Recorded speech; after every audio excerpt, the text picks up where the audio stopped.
Ground tissue সিস্টেমের বহিঃস্থলীয় অংশ বলতে আমরা বুঝি পরিচক্র থেকে ত্বকের ঠিক আগ পর্যন্ত যতগুলো অংশ আছে সবটুকু মিলে। ত্বকের ঠিক নিচে আমরা দেখতে পাই অধোত্বক। অধোত্বক মূলত কোলেনকাইমা বা স্ক্লেরেনকাইমা জাতীয় টিস্যু দ্বারা তৈরি। এই অধোত্বক মূলত গাছকে রক্ষা করে এবং দৃঢ়তা প্রদান করে।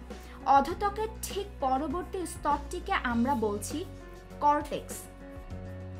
কর্টেক্স মূলত প্যারেনকাইমা জাতীয় কোষ দ্বারা গঠিত। এই প্যারেনকাইমা জাতীয় কোষগুলোর মাঝে আন্তঃকোষীয় ফাঁকা স্থান দেখা যায়। কর্টেক্সের ঠিক পরে আমরা যে নীল রঙের অংশটা দেখতে পাচ্ছি এটা হচ্ছে অন্তত্বক বা এন্ডোডার্মিস। অন্তত্বক মূলত এক সারি কোষ দিয়ে গঠিত এবং কোষগুলো পিপাকৃতির বা ব্যারেল আকৃতির। এই কোষগুলোর ঠিক ভেতরের অংশে অর্থাৎ এই জায়গাতে যেখানে দুটো কোষ পাশাপাশি অবস্থান করছে সেখানে লিগনিন সুবেরিন জাতীয় পদার্থ জমে একটা ফিতার মতো অংশ গঠন করে। একে আমরা বলছি ক্যাসপেরিয়ান স্ট্রিপ।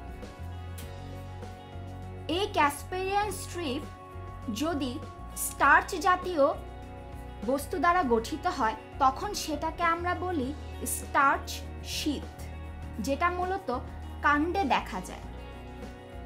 এই অন্তত্বক দেখা যায় মূলে এবং দ্বিবীজপত্রী উদ্ভিদের কাণ্ডে।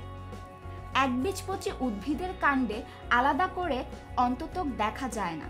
সুতরাং আমরা দেখতে পাচ্ছি বহিঃস্থলীয় অঞ্চলে আমাদের প্রথমে আছে অধোত্বক, যা কোলেনকাইমা এবং স্ক্লেরেনকাইমা জাতীয় টিস্যু দ্বারা গঠিত এবং যা মূলে অবস্থিত নেই, যা মূলে দেখা যায় না। পরবর্তীতে রয়েছে কর্টেক্স, যা প্যারেনকাইমা কোষ দ্বারা গঠিত এবং আন্তঃকোষীয় ফাঁকা স্থান দেখা যায়, এবং পরে আছে অন্তত্বক, যার মধ্যে ক্যাসপেরিয়ান স্ট্রিপ আমরা দেখতে পাই এবং কাণ্ডে যদি সেখানে স্টার্চ জমা হয় তখন সেটাকে আমরা স্টার্চ শীথ বলি।